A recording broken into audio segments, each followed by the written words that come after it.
Shalom saudaraku, selamat pagi. Saya percaya saudara dengan semangat untuk kita menerima sarapan pagi dari Tuhan, yaitu firman yang hidup. Sebelum kita menikmati sarapan firman, mari kita berdoa terlebih dahulu. Terima kasih ya Bapa di surga untuk pemeliharaan sepanjang malam. Terima kasih untuk napas kehidupan di pagi ini. Terima kasih Tuhan masih mau bersekutu dengan kami. Oleh kuasa darah Yesus, Kau sudah menebus kami dan keselamatan yang daripadamu kekal. Melalui firman ini kami tahu bahwa kami sedang dijagai Tuhan, diberkati Tuhan dan dipelihara Tuhan. Maka kuduskan Tuhan ke hati kami dan pikiran kami, supaya kami kuat, supaya kami mampu menerima, mengerti, membaca, melakukan firman seturut kehendak-Mu dengan pengertian yang benar, yang kudus dari Tuhan. Dalam nama Tuhan Yesus kami sambut firman Tuhan. Haleluya. Amin. Saudaraku, jumpa lagi dengan saya Pendeta Deborah Dumasis Yanifar Tambunan dari CDM 7 TV dalam acara BLC Bible Lover Club, membahas firman Tuhan setiap hari, satu pasal setiap hari dari Kejadian sampai Wahyu. Judulnya hari ini, Yakub memberkati Manasye dan Efraim. Kejadian 48 ayat 1 sampai 22. Mari kita baca sama-sama. Saudara bisa lihat di YouTube ya. Sesudah itu ada orang mengatakan kepada Yusuf, "Ayahmu sakit." Lalu dibawanyalah kedua anaknya, Manasye dan Efraim. 2. Ketika diberitahukan kepada Yakub, "Telah datang anakmu Yusuf kepadamu," maka Israel mengumpulkan segenap kekuatannya dan duduklah ia di tempat tidurnya. 3. Berkatalah Yakub kepada Yusuf, "Tuhan yang Maha Kuasa telah menampakkan diri kepadaku di Luz di tanah Kanaan dan memberkati aku." 4. Serta berfirman kepadaku, "Akulah yang membuat engkau beranak cucu, dan aku akan membuat engkau bertambah banyak dan menjadi sekumpulan bangsa-bangsa. Aku akan memberikan negeri ini kepada keturunanmu untuk menjadi miliknya sampai selama-lamanya." 5. Maka sekarang kedua anakmu yang lahir bagimu di tanah Mesir, sebelum aku datang kepadamu ke Mesir, akulah yang empunya mereka. Akulah yang akan empunya Efraim dan Manasye, sama seperti Ruben dan Simeon. 6. Dan keturunanmu yang kau peroleh sesudah mereka, engkaulah yang empunya. Tetapi dalam pembagian warisan nama mereka akan disebutkan berdasarkan nama kedua saudaranya itu. 7. Kalau aku pada waktu perjalananku dari Padan, aku kematian Rahel di tanah Kanaan di jalan, ketika kami tidak berapa jauh lagi dari Efrata, dan aku menguburkannya di sana, di sisi jalan ke Efrata, yaitu Bethlehem. 8. Ketika Israel melihat anak-anak Yusuf itu, bertanyalah ia, "Siapakah ini?" 9. Jawab Yusuf kepada ayahnya, "Inilah anak-anakku yang telah diberikan Tuhan kepadaku di sini." Maka kata Yakub, "Dekatkanlah mereka kepadaku supaya ku berkati mereka." 10. Adapun mata Israel telah kabur karena tuanya, jadi ia tidak dapat lagi melihat. Kemudian Yusuf mendekatkan mereka kepada ayahnya, dan mereka dicium serta didekap oleh ayahnya. 11. Lalu berkatalah Israel kepada Yusuf, "Tidak kusangka-sangka bahwa aku akan melihat mukamu lagi. Tetapi sekarang Tuhan bahkan memberi aku melihat keturunanmu.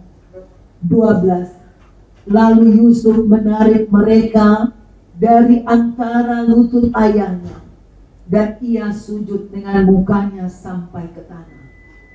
Setelah itu, Yusuf memegang mereka keduanya. Dengan tangan kanan dipegangnya Efraim, yaitu di sebelah kiri Israel, dan dengan tangan kiri Manasye, yaitu di sebelah kanan Israel. Lalu dilekatkannya mereka kepadanya. 14.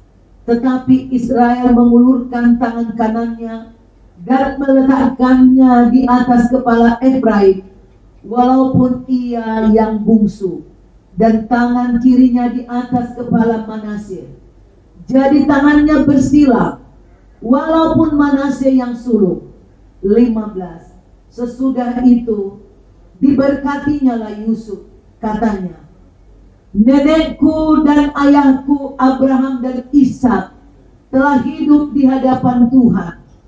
Tuhan itu sebagai Tuhan yang telah menjadi gembalaku selama hidupku sampai sekarang, dan sebagai malaikat yang telah melepaskan aku dari segala bahaya. Dialah kiranya yang memberkati orang-orang muda ini, sehingga namaku serta nama nenek dan bapakku Abraham dan Ishak termasyhur oleh karena mereka, dan sehingga mereka bertambah-tambah menjadi jumlah yang besar di bumi. 17. Ketika Yusuf melihat bahwa ayahnya meletakkan tangan kanannya di atas kepala Efraim, hal itu dipandangnya tidak baik. Lalu dipegangnya tangan ayahnya untuk memindahkannya dari atas kepala Efraim ke atas kepala Manasye. 18. Katanya kepada ayahnya, janganlah demikian ayahku, sebab inilah yang sulung. Letakkanlah tangan kananmu ke atas kepalanya. 19. Tetapi ayahnya menolak, katanya, aku tahu anakku, aku tahu. Ia juga akan menjadi suatu bangsa, dan ia juga akan menjadi besar kuasanya. Walaupun begitu, adiknya akan lebih besar kuasanya daripadanya, dan keturunan adiknya itu akan menjadi sejumlah besar bangsa-bangsa. 20. Lalu diberkatinya lah mereka pada waktu itu, katanya, dengan menyebutkan namamu lah orang Israel akan memberkati. Demikian Tuhan kiranya membuat engkau seperti Efraim dan seperti Manasye. Demikianlah didahulukannya Efraim daripada Manasye. 21. Kemudian berkatalah Israel kepada Yusuf, tidak lama lagi aku akan mati, tetapi Tuhan akan menyertai kamu dan membawa kamu kembali ke negeri nenek moyangmu. 22. Dan sekarang aku memberikan kepadamu sebagai kelebihanmu daripada saudara-saudaramu suatu punggung gunung yang kurebut dengan pedang dan panahku dari tangan orang Amori. Demikianlah saudaraku pembacaan firman Tuhan dari Kejadian pasal 48 ayat 1 sampai 22. Saudaraku, kita melihat pembacaan firman ini menunjukkan bahwa usia yang sudah tinggi 147 tahun. Ya, ingat Yakub datang dari tanah Kanaan ke Mesir usia 130 tahun ketika menghadap Firaun. Yakub berada selama 17 tahun di Mesir, dan sekarang dia sakit-sakitan. Ketika Yakub sakit, ada seseorang yang memberitahu Yusuf, ayahmu sakit. Lalu Yusuf segera bergegas dengan membawa kedua putranya yang lahir di tanah Mesir, yang bernama Manasye dan Efraim. Manasye adalah anak pertama, Efraim adalah anak yang kedua. Begitu Yakub di ayat 2 mendengar bahwa anaknya Yusuf datang, dia berusaha bangun, dia mengumpulkan segenap kekuatannya, lalu duduklah dia di tempat tidur. Di ayat 3, berkatalah dia kepada Yusuf, Yusuf, kedua anakmu yang lahir di Mesir ini, biarlah itu menjadi milikku. Milikmu adalah sesudah mereka. Jadi Yakub seakan-akan mengangkat cucunya sederajat dengan anak-anaknya yang lain. Jadi kalau dia bagi warisan, ya anak Yusuf menjadi 2 perhitungannya. Ruben, Simeon, satu-satu. Tapi pas keturunan Yusuf menjadi 2. Kira-kira seperti itu saudaraku.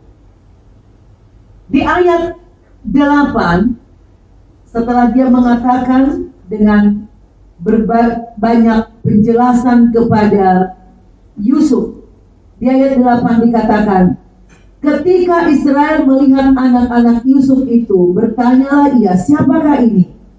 Jawab Yusuf kepada ayahnya, inilah anak-anakku yang telah diberikan Tuhan kepadaku di Mesir ini. Maka kata Yakub, dekatkanlah mereka kepadaku supaya ku berkati.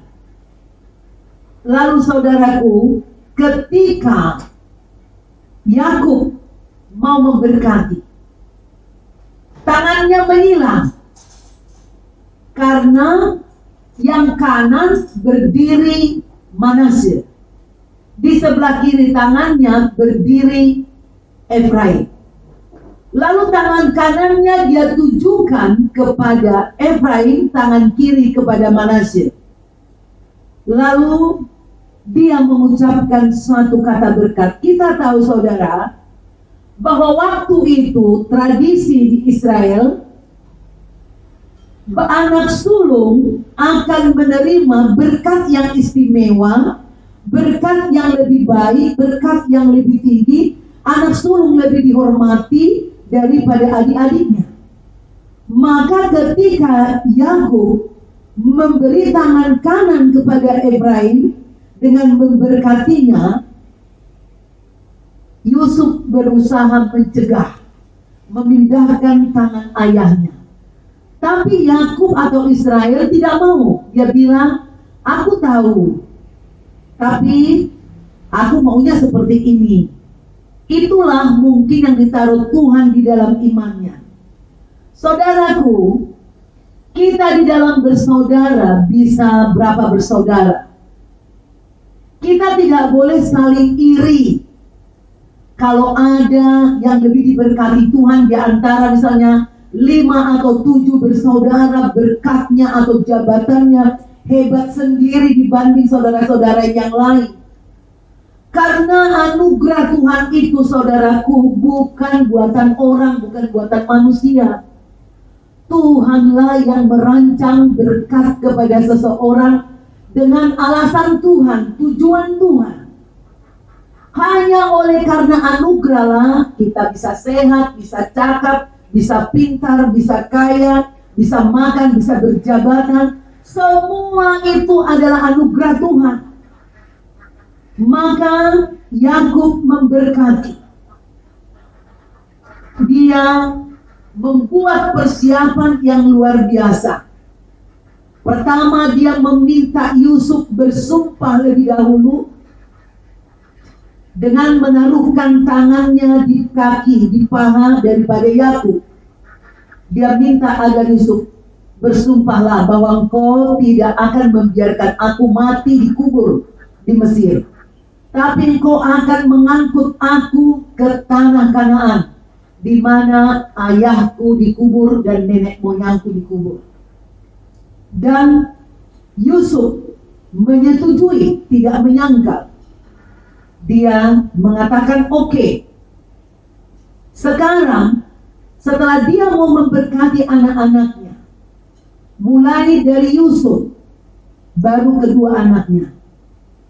kita melihat di sini bahwa selama ini Yakub adalah pemimpin besar di dalam keluarganya, keturunannya.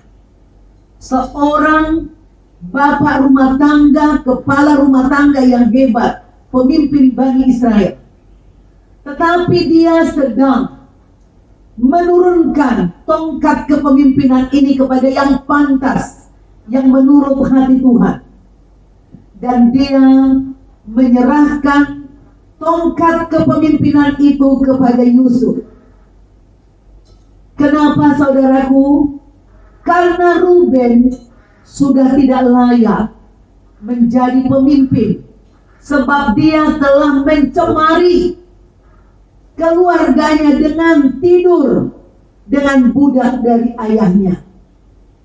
Itu yang terjadi di Kejadian 35.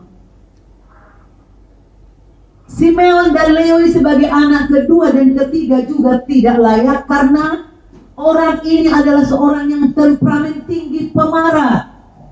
Hati-hati dengan kemarahan, kita bisa kehilangan berkat. Di Kejadian 34, di mana Simeon dan Lewi membunuh setelah menyunat keluarga Hemor, maka Yusuf sebagai orang yang pernah mengalami kepahitan hidup, mengalami perjalanan yang kuat tuntunan Tuhan, dikasihlah kesempatan itu kepada Yusuf. Maka kita tahu berkat itu, saudaraku, tidak ada satupun yang bisa meraihnya dengan mengandalkan kekuatan. Itu datang dari atas. Jadi di dalam bersaudara, jangan iri hati. Jika engkau kurang berkat, kurang kehormatan, kau bisa dapatkan dengan minta kepada Tuhan.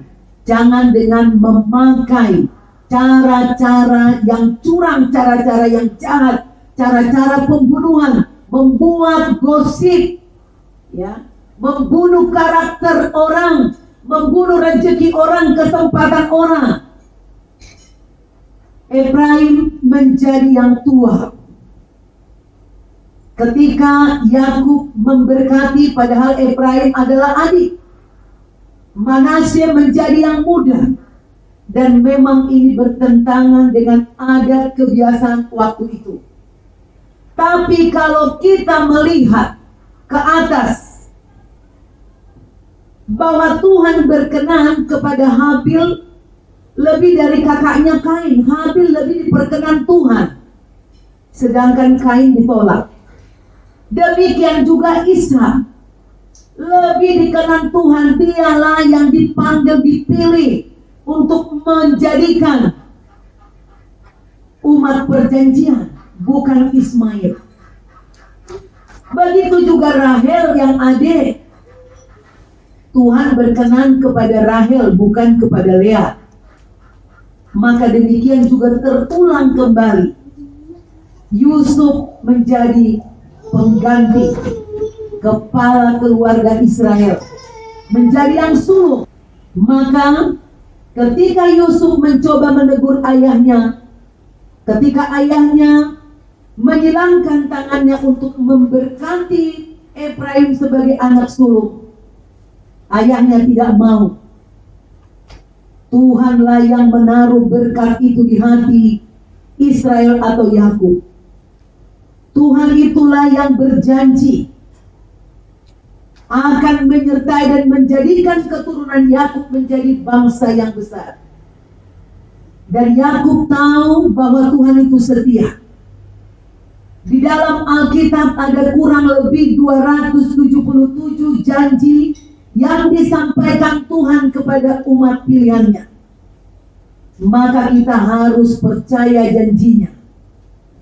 Secara khusus, kalau ada 277 janji dan semua digenapi, maka janji yang akan datang, bahwa Yesus akan datang yang kedua kalinya.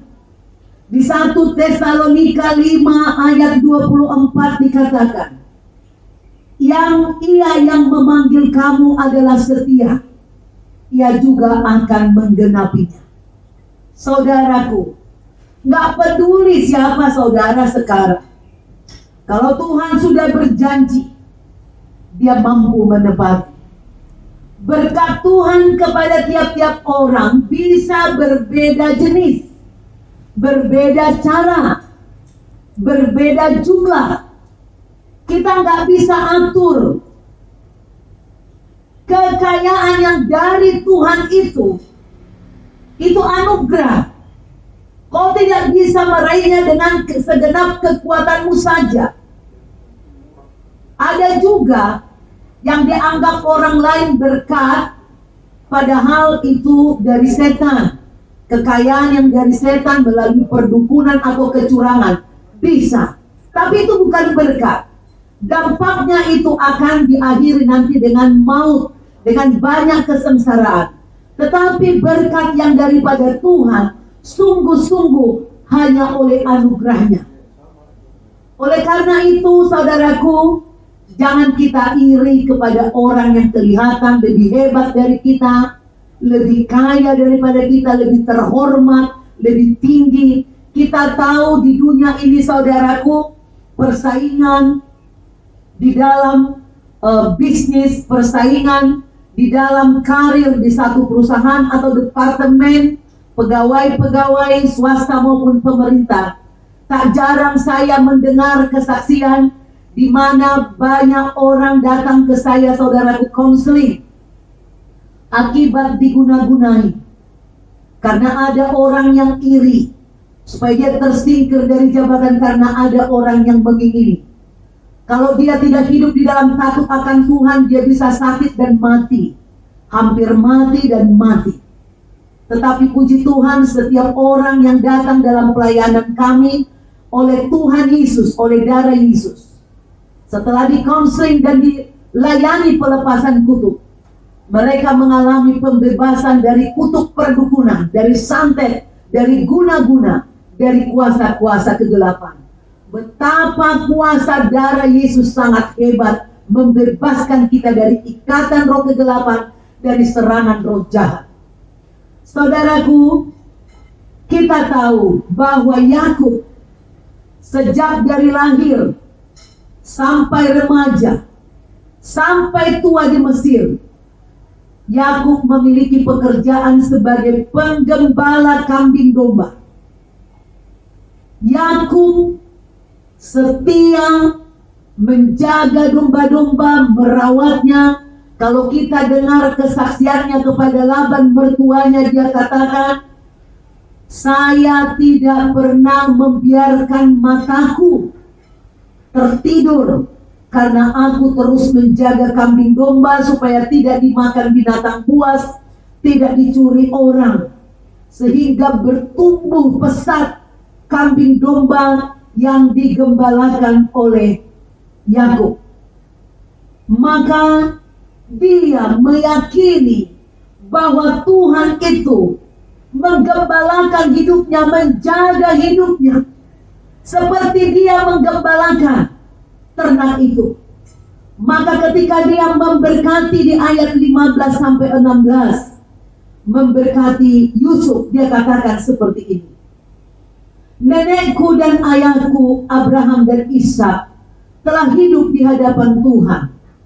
Tuhan itu sebagai Tuhan yang telah menjadi gembalaku, yang telah menjadi gembalaku selama hidupku sampai sekarang.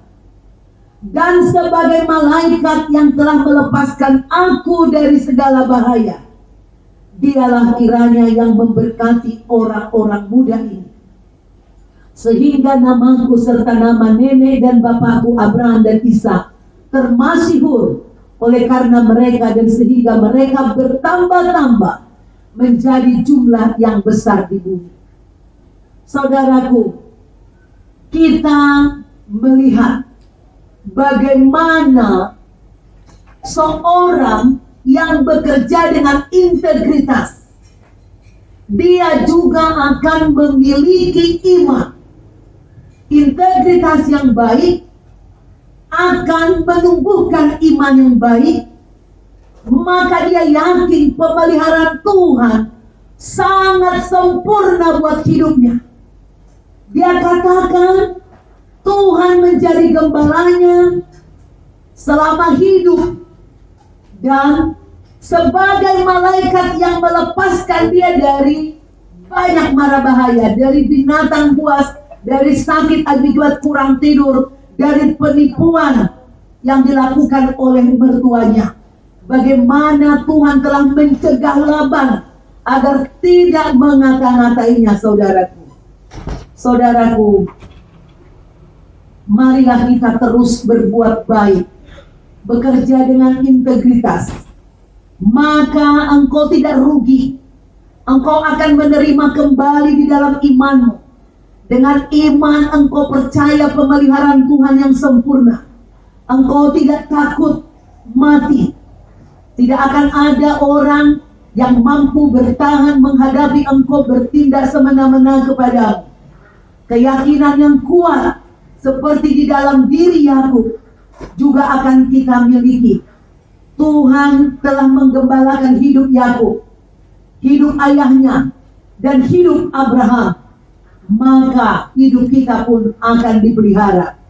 Marilah kita bangun kesetiaan sebagai jemaat yang kudus, sebagai domba-domba Tuhan. Mari kita terus menyembah Dia yang setia, yaitu gembala kita, Tuhan Yesus setia. Maka lagu itu sangat indah, saudara. Tuhan Yesus setia, Dia sahabat kita, dalam suka dukaku selalu menjagaku. Ini saudaraku, Tuhan Yesus setia. Jangan gak setia. Jika engkau setia mencari Tuhan, menyembah Tuhan, membaca Alkitab, berdoa, berpuasa, berbuat baik, melakukan penyembahan yang benar kepada Tuhan, engkau tidak akan takut. Apa yang kau lakukan yang baik, kembali di dalam imanmu, kembali di dalam hatimu. Dan orang yang bertindak dengan benar dan baik, dia tidak ada ketakutan. Dia pasti menerima kekuatan, penjagaan sempurna, pemeliharaan yang hebat dari Tuhan, seperti Yakub. Demikianlah firman Tuhan yang bisa kami sampaikan remanya buat saudara. Saudaraku, jika engkau terberkati, jangan sia-siakan hidupmu dan waktumu. Ambil bagian hanya dengan jari-jarimu, saudara. Saudara buka YouTube, saudara kirim ke banyak orang. Saudara like, saudara share, saudara komen, subscribe bagi yang belum. Ayo saudaraku, berikan saya semangat dengan terus mengkomen ya pembacaan firman ini. Di akhir pembacaan ini nanti kita akan menerima hadiah dari Tuhan dan dari CDM. Sampai jumpa besok pagi. Kita berdoa terlebih dahulu. Terima kasih ya Tuhan untuk firman-Mu yang luar biasa di pagi. Kami bersyukur karena kami tahu Tuhan yang kami sembah adalah Tuhan yang bisa dipercaya. Tuhan yang setia meski kami kadang tidak setia. Mampukan kami setia Tuhan untuk mempercayai Kau, mengikut firman. Kami tolak segala roh jahat, kuasa-kuasa kegelapan yang ingin mengganggu hidup kami. Lindungi kami sepanjang hari ini. Suami, istri, anak-anak kami, cucu kami, mantu kami, pekerjaan dan aset kami. Tangan Tuhan sebagai malaikat menjaga kami, melindungi kami dari segala malapetaka. Di dalam nama Tuhan Yesus, kami awali aktivitas kami di pagi ini bersama Tuhan. Haleluya. Amin. Amin. Amin.